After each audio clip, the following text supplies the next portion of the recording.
ಕನ್ನಡಿಗರಿಗೆ ಉದ್ಯೋಗಕ್ಕಾಗಿ ನಾಳೆ ಕರವೇ ಪ್ರತಿಭಟನೆಯನ್ನ ನಡೆಸಲಿದೆ ಎಂದು 40 ಮಂದಿ ಕನ್ನಡಿಗರಿಗೆ ಕೆಲಸದಿಂದ ಕೊಕ್ ನೀಡಲಾಗಿದೆ. ಈ ಹಿನ್ನೆಲೆಯಲ್ಲಿ ನಾಳೆ ಕರವೇ ಪ್ರತಿಭಟನೆಯನ್ನ ನಡೆಸಲಿದೆ. ಈ ವಿಚಾರವಾಗಿ ಕರುನಾಡಿನಲ್ಲಿ ಕನ್ನಡಿಗರಿಗೆ ಉದ್ಯೋಗ ಭದ್ರತೆ ಇಲ್ಲ, ಬೇರೆ ರಾಜ್ಯದವರಿಗೆ ಇದೆ ಅಂತ ಈ ಹಿಂದಿನಿಂದಲೂ ಕೂಡ ಕರವೇ ಇದರ ವಿರುದ್ಧವಾಗಿಯೇ ನಿಂತುಕೊಂತು. 40 ಕನ್ನಡಿಗರನ್ನ ಕೆಲಸದಿಂದ ತೆಗೆದ ಗಂಭೀರ ಆರೋಪವನ್ನ ಕೂಡ ಮಾಡಲಾಗಿದೆ. ಈ ನಿಟ್ಟಿನಲ್ಲಿ ಕರವೇ ನಾಳೆ ಪ್ರತಿಭಟನೆಯನ್ನ ನಡೆಸಲಿದೆ. ಹ್ಯಾಬಿಟ್ಯಾಟ್ ಇಲ್ಯುಮಿನಾರ್ ಅಪಾರ್ಟ್ಮೆಂಟ್ ಆಡಳಿತ ಇಲ್ಲಿ ಕನ್ನಡಿಗರನ್ನ ಕೆಲಸದಿಂದ ತೆಗೆದು ಹಿಂದಿಯವರನ್ನ ನೇಮಕ ಮಾಡಲಾಗಿದೆ. ಕೆಂಗೇರಿ ಮೈಲಸ್ ಸಂದ್ರದ ಬಳಿ ನಡೆದಂತ ಪ್ರಕರಣ ಇದು. ಅಂದ್ರೆ ಎಲ್ಲ ಹಿಂದಿಯವ್ರನ್ನ ನೇಮಕ ಮಾಡಿದ್ದಾರೆ. ಎಲೆಕ್ಟ್ರಿಷಿಯನ್, ಹೌಸ್ ಕೀಪಿಂಗ್, ಭದ್ರತಾ ಸಿಬ್ಬಂದಿ ಸೇರಿ 40 ಕನ್ನಡಿಗರನ್ನ ಕೆಲಸದಿಂದ ತೆಗೆದಿದೆ ಆಡಳಿತ ಮಂಡಳಿ. ಕಾರಣ ನೀಡದೆ ಕೆಲಸದಿಂದ ತೆಗೆದಿದ್ದಾರೆ ಅಪಾರ್ಟ್ಮೆಂಟ್ ಬಿಲ್ಡರ್. ವಜಾಗೊಂಡ ಸಿಬ್ಬಂದಿಯಿಂದ ಗಂಭೀರವಾದಂತ ಆರೋಪವನ್ನ ಮಾಡಿದ್ದಾರೆ. ಕನ್ನಡಿಗರಿಗೆ ಉದ್ಯೋಗಕ್ಕಾಗಿ ನಾಳೆ ಕರವೇ ಪ್ರತಿಭಟನೆಯನ್ನ ನಡೆಸಲಿದೆ. ಅಂದ್ರೆ ಕಾರಣ ಹೇಳಬೇಕು, ಏಕಾಏಕಿ ಹಿಂಗೆ ತೆಗೆದು ಹಾಕ್ಬಿಟ್ರೆ ಹೇಗೆ? ಹೀಗಾಗಿ ಕನ್ನಡಿಗರಿಗೆ ಭದ್ರತೆ ಇಲ್ಲ. ಸರ್ ನಮ್ದು ಇವಾಗ ಇಮಿಡಿಯೇಟ್ಲಿ ಕೆಲಸ ತೆಗೆದಾಕಿದ್ದಾರೆ ಕನ್ನಡದವರೆಲ್ಲರೂ. ಇಲ್ಲಿ ನಮಗೆ ಪ್ರಾಬ್ಲಮ್ ಆಗ್ತಿರಲಿಲ್ಲ, ನಮಗೆ ಸೆಟ್ಲ್ಮೆಂಟ್ ಮಾಡಲಿ, ಇಲ್ಲಾಂದ್ರೆ ನಮಗೆ ಬೇರೆ ಕಡೆ ಎಲ್ಲೇ ಕೆಲಸ ಕೊಟ್ಟರು ಸರ್ ನಾವು ರೆಡಿ ಮಾಡೋಕ್ಕೆ.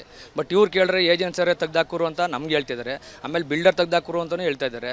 ಇದಾಗ ಇವ್ರು ಅಸೋಸಿಯೇಷನ್ ಹೇಳ್ತಾ ಇದ್ದಾರೆ, ಇಲ್ಲ ನಮಗೂ ಅದಕ್ಕೂ ಸಂಬಂಧ ಇಲ್ಲಪ್ಪ, ಅವರೇ ಸಪೋರ್ಟ್ ಮಾಡಿಲ್ಲ ಅಂತ ಇವ್ರು ಹೇಳ್ತಾ ಇದ್ದಾರೆ ಸರ್. ನಾನು ಇವಾಗ ಬಂದು 6 ತಿಂಗಳಾಯ್ತು ಸರ್, ಅವರು ಬಂದು ಇವರೆಲ್ಲ ಬಂದು 2 ವರ್ಷ ಆಗಿದೆ ಸರ್. ಅವ್ರು ದೇವರಾಜನವರು 8 ವರ್ಷ ಆಗಿದೆ ಸರ್. ಬಟ್ ಅವ್ರಿಗೊಂದು ರೆಸ್ಪೆಕ್ಟ್ ಇಲ್ಲ ಇಲ್ಲಿ, ಅದರಿಂದ ಪ್ರಾಬ್ಲಮ್ ಆಗಿದೆ ಸರ್. ನಾವು ಆಫೀಸ್ ಬಾಯ್ ಕೆಲಸ ಮಾಡ್ತಾ ಇದೀವಿ ಸರ್. ಅವ್ರವ್ರು ಕಳಿಸ್ಬಿಡ್ತೀನಿ ಸರ್. ರೀಸನ್ ಅಂದರೆ ಸರ್ ನಮ್ಗೆ ಏನು ಹೇಳಿಲ್ಲ, ಇಮಿಡಿಯೇಟ್ಲಿ ಹೊಸ ಏಜೆನ್ಸಿ ಬತ್ತು ಅಂದ್ಬಿಟ್ಟು ಅವ್ರು ತೆಗ್ದಾಕಿದ್ದಾರೆ ನಮ್ಗೆ. ಈಗ ಯಾವುದೋ ಬೇರೆ ಏಜೆನ್ಸಿ ಬಂದಿದೆ ಸರ್, ಎಲ್ಲ ಹಿಂದೆ ಸರ್, ಗೇಟಲ್ಲೆಲ್ಲ ಇರೋದು. ಹಾಂ ಸರ್, ಕನ್ನಡದವ್ರು ಯಾರೂ ಬಂದಿಲ್ಲ ಸರ್. ಯಾವುದು ಇನ್ಫಾರ್ಮೇಷನ್ ಕೊಡಲಿಲ್ಲ ನಮಗೆ.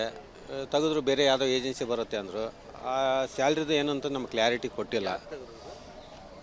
ನಮ್ಮ ಇವರು ಏಜೆನ್ಸಿಯವರು ಅಂದರೆ ಈಗ ಹೊಸದಾಗಿ ಬಂದಿದ್ದಾರೆ ಅಂತ ಹೇಳ್ಬಿಟ್ಟು ಬೇರೆ ಏಜೆನ್ಸಿ ಬಂದಿದೆ, ನಿಮ್ಗೆ ಸಾಕು ಅಂತೇಳಿ ಹೇಳಿರೋದು. ಆಲ್ಮೋಸ್ಟ್ ನಾವು ಒಂದು 60% ಕನ್ನಡದವರು, ಒಂದು 3-4 ಜನ ಹಿಂದಿಯವರಿದ್ದರು. ಇವಾಗೆಲ್ಲ ಹಿಂದಿಯವರೇ ಬಂದಿರೋದು. ಹೌಸ್ ಕೀಪಿಂಗು ಹಳಬ್ರು ಏನಿದ್ರು ಅವ್ರು ರನ್ನಿಂಗ್ ಇಟ್ಕೊಂಡಿದ್ದಾರೆ.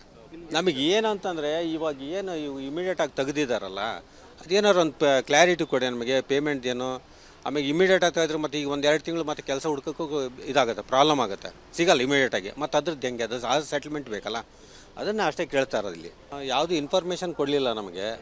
ತೆಗೆದ್ರು ಬೇರೆ ಯಾವುದೋ ಏಜೆನ್ಸಿ ಬರುತ್ತೆ. ಇಲ್ಲಿ ಎಲ್ಲದ್ರ ಬಗ್ಗೆ ಡೀಟೇಲ್ಸ್ ನೀಡ್ತಾರೆ ನಮ್ಮ ಪ್ರತಿನಿಧಿ ಮುತ್ತಪ್ಪ. ನಮ್ಮ ಕರ್ನಾಟಕದಲ್ಲಿ ನಮ್ಮ ಕನ್ನಡಿಗರಿಗೆ ಒಂದು ಉದ್ಯೋಗ ಭದ್ರತೆ ಇಲ್ಲ ಅಂದ್ರೆ ಇವರೆಲ್ಲರನ್ನೂ ಕೂಡ ಹಿಂದಿಯವ್ರನ್ನ ನೇಮಕ ಮಾಡ್ಕೊಳ್ತಿದ್ದಾರೆ ಅಂದ್ರೆ ಯಾಕೆ ಈ ರೀತಿ ಆಗ್ತಾ ಇದೆ ಅಂತ? ದಿವ್ಯಾ, ಇಂತಹ ಪ್ರಕರಣಗಳು ಬೆಂಗಳೂರಲ್ಲಿ ಅತಿ ಹೆಚ್ಚು ನಡೀತಾ ಇರುವಂಥದ್ದು. ಕನ್ನಡಿಗರು ಎಲ್ಲೆಲ್ಲಿ ಕೆಲಸ ಮಾಡ್ತಾರೋ ಅಂಥವ್ರನ್ನ ತೆಗೆದು ಈ ಹಿಂದಿಯವರನ್ನ ಕೆಲಸಕ್ಕೆ ಇಡುವಂತಹ ಒಂದು ಪ್ರವೃತ್ತಿ ಈಗ ಹೆಚ್ಚಾಗ್ತಾ ಇದೆ.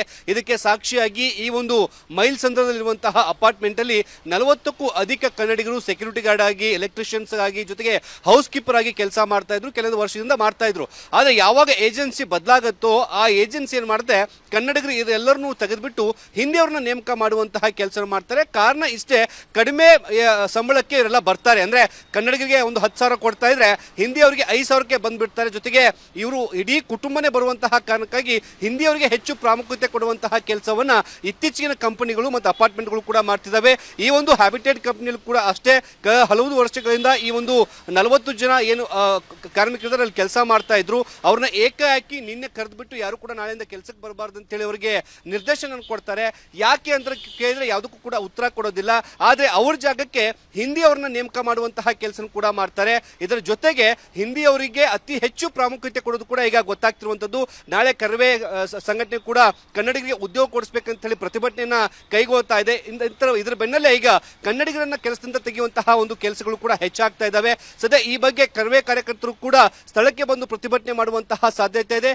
ಈ ಅಪಾರ್ಟ್ಮೆಂಟ್ ಅಲ್ಲಿರುವಂತಹ 400 ಅಪಾರ್ಟ್ಮೆಂಟ್ ಅಲ್ಲಿ ಭಾಗಶಃ ಹಿಂದಿಯವರೇ ವಾಸವಾಗಿರುವಂತಹ ಕಾರಣಕ್ಕಾಗಿ ಕನ್ನಡಿಗರಿಗೆ ಹೆಚ್ಚು ಉದ್ಯೋಗ ಕೊಡುವಂತಹ ಒಂದು ಆಸಕ್ತಿ ಕೂಡ ಇಲ್ಲಿ ತೋರಿಸ್ತಾ ಇಲ್ಲ. ಸದ್ಯಕ್ಕೆ ಬೆಂಗಳೂರಿನಲ್ಲಿ ಇಂತಹ ಘಟನೆಗಳು ಕೂಡ ಹೆಚ್ಚಾಗಿ ನಡೀತಾ ಇದ್ದಾವೆ. ಇದೇ ಕಾರಣಕ್ಕೆ ಕರವೇ ಇದೀಗ ಏನು ಮಹರ್ಷಿ ಒಂದು ವರದಿಯನ್ನ ಜಾರಿಗೆ ತರಬೇಕು ಅನ್ನೋದು ಒಂದು ಒತ್ತಾಯವನ್ನು ಕೂಡ ಮಾಡ್ತಿದ್ದಾರೆ. ದಿವ್ಯಾ, ಓಕೆ ಮುತ್ತಪ್ಪ, ಧನ್ಯವಾದಗಳು ತಮ್ಮೆಲ್ಲ ಮಾಹಿತಿಗಾಗಿ. ಅನುಕ್ಷಣದ ಸುದ್ದಿಗಳಿಗಾಗಿ ವಿಸ್ತಾರ ನ್ಯೂಸ್ ಯೂಟ್ಯೂಬ್ ಚಾನೆಲ್ ಸಬ್ಸ್ಕ್ರೈಬ್ ಮಾಡಿ. ಹೊಸ ಸುದ್ದಿಗಳ ನೋಟಿಫಿಕೇಶನ್ಗಾಗಿ ಬೆಲ್ ಐಕಾನ್ ಕ್ಲಿಕ್ ಮಾಡಿ. ಲೇಟೆಸ್ಟ್ ಅಪ್ಡೇಟ್ಸ್ಗಾಗಿ www.vistaranews.com ವೆಬ್ಸೈಟ್ಗೆ ವಿಸಿಟ್ ಮಾಡಿ. ಅಂಗೈಯಲ್ಲೇ ಜಗತ್ತಿನ ಸುದ್ದಿ ತಿಳಿಯಲು ವಿಸ್ತಾರ ನ್ಯೂಸ್ ಕನ್ನಡ ಆಪ್ ಡೌನ್ಲೋಡ್ ಮಾಡಿ.